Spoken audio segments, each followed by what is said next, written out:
Manchester City do look the most likely to sign Lionel Messi, and Danny Mills trying to justify the outlay for Manchester City was nothing short of hilarious, ladies and gentlemen. I don't know if you caught this earlier on. I think it was on TalkSport. Danny Mills was talking about this, and here's what he had to say. He said City would have no problem spending £200 million on Messi. His shirt sales would cover the cost of his wages.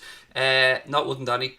Stop talking out of your arse, mate. And I'm going to break down why it wouldn't cover the cost of his wages right now. He went on to say, I've done a quick tally, and in 2016 he sold 2 million shirts that year. Let's say that we make £40 profit on that shirt. That's £80 million. That's £1.5 million per week. That's his wages covered. The only problem there, Danny Miel Flower, is for starters, what makes you think City make £40 on a £60 to £70 shirt, mate? Even if it's a few pound more. I'm going to break through the numbers for you again, as I said, and let you guys know the real numbers behind this. The only problem, as I said, is they don't make £40 a shirt. From what I understand, Manchester City receive £65 million a year from Puma, and that covers Manchester City's sister clubs as well in Australia, Spain, Uruguay and China. Man City make roughly 7% on a shirt sale because of the structure of their deal with Puma. So let's say they sell a £70 shirt. That's just under £5 profit for Manchester City from that sale. £35 short of the number that Danny Mills pulled out of his backside with his let's say we make £40 on a shirt sale. You don't, Danny. That's the whole thing. Liverpool's deal with Nike's a little bit different. We have that 20%.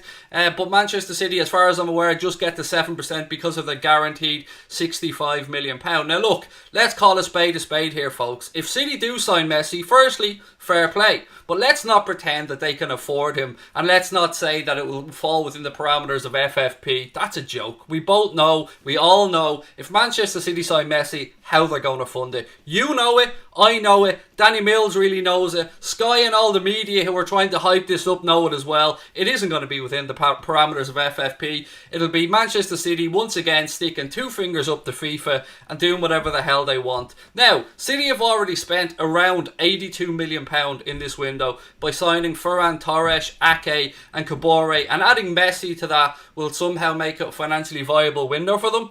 Of course it won't, ladies and gentlemen. You know it and I know it. Who's going to pay for Messi? They're going to try and fool everybody. They're going to try and tell us that they can afford it. They can't. They don't have enough fans around the world to sell the types of shirt numbers that you're talking about. We all know how it's going to be funded. And we all know that FIFA and UEFA will be powerless to stop them because they've already tried. They've made a shambles of it. And it looks like once again that football is just turning into a rich man's plaything. But look, hey, it is what it is. The really funny part for me here will come when Messi goes to Manchester City to hook up with Pep Guardiola, who was brought in there, and Messi wants to go there to try and win a Champions League. The one trophy that has eluded Pep Guardiola at Manchester City, and the trophy that Messi desires more than any other. And as I said, the really funny part will happen is if Messi goes there, he hooks up with Pep, and they don't win the Champions League once again, because they won't. We all know Manchester City will not win a Champions League. Manchester City bottled the Champions League, if that is the correct word. I'm kind of flipping a word that people use towards Liverpool, but hey, why not? If you can give it, take it.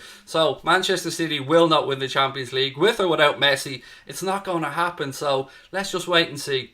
Having Messi in the Premier League, that'll be fun for everybody. But let's not hide and pretend about the finances. We all know what it is. It's a complete shambles from start to finish. Don't hide behind it. And how Danny Mills keeps getting the airtime to spout his nonsense. How did he pull that £40 number out of his arse? £40! Nobody makes £40 on a shirt sale, Mr. Mills. Nobody I'm aware of. Maybe Barcelona and Real Madrid. Perhaps Liverpool with the new Nike deal. But even at that, 20% of profits, I still can't see where you're getting the £40 from. So once again, it is just media hype and nonsense trying to justify, trying to pave the way for this deal to come through. Now as a neutral in this situation, Messi coming to the Premier League will add more eyes from around the world on the Premier League, and it'll be exciting to watch, and it'll be exciting to go up against that Manchester City team with our Liverpool team, try and defend the Premier League title and see if we can't go without a 7th European Cup. 7 European Cups, 6 more than Manchester City have. There's 6 more, the 6 that we have right now. We're going to go for 7. They're going to go for number 1.